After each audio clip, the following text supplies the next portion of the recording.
After days of uncertainty and skepticism, President Muhammadu Buhari eventually assented to the Reworked Electoral Act amendment, but with reservations on the provision of Section 84, subsection 12 of the Act. The Section 84, subsection 12 of the Electoral Act reads, "No political appointee at any level shall be a voting delegate or be voted for at the convention or congress of any political party for the purpose of the nomination of candidates for any election." This prompted the President's request to the National Assembly to expound the provision on grounds that it constitutes a disenfranchisement of serving political office holders from voting or being voted for at conventions or congresses of any political party for the purpose of the nomination of candidates for any election in cases where it holds earlier than 30 days to the national election. While the Senate rejected the President's request, a federal high court in Umahia, which directed that the provisions be deleted, held that the Nigerian Constitution stipulated that appointees of government seeking to contest elections must resign at least 30 days to the date of the election.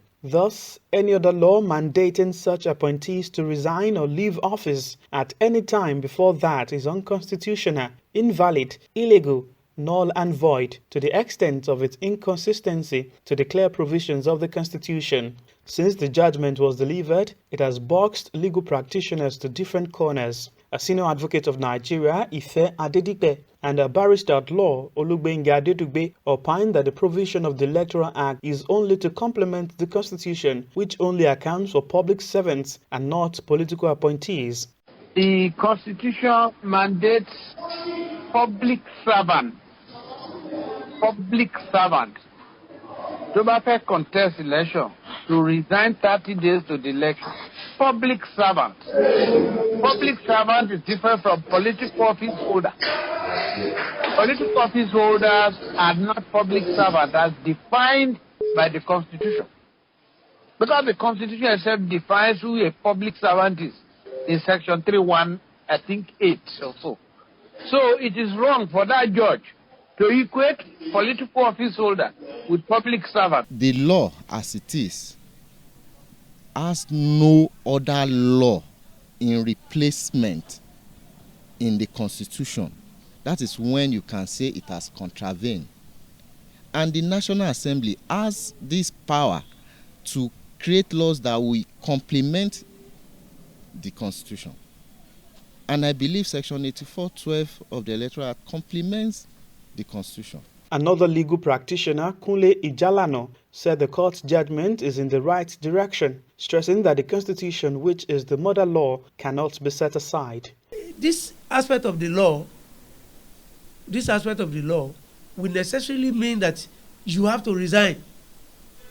And the Constitution says, the Constitution gives you leverage of 30 days. This is not saying that. So your right to be a delegate, to vote for yourself or vote for some other people who are contesting is now being tampered with. And people are now saying, no, the Constitution has given a shield. And this law, to the extent of contravening that provisions of Section 66, subsection 1F, is to that extent void. The speed and procedure which the judgment was delivered is worrisome to Mr. Ibokunfasomi, a legal practitioner, in view of the magnitude of the case. For me, that judgment cannot survive on appeal. No doubt about it. The Electoral Act stands as it is.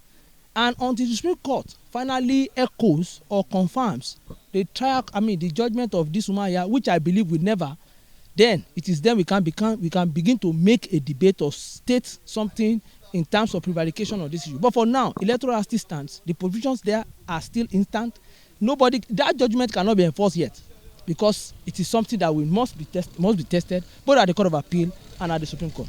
While the discourse surrounding the amendment and court decision may not abate soon, many Nigerians are optimistic that a final resolution will give credence to a strong electoral process in the country. Zaheed Aribisala, OSRC News.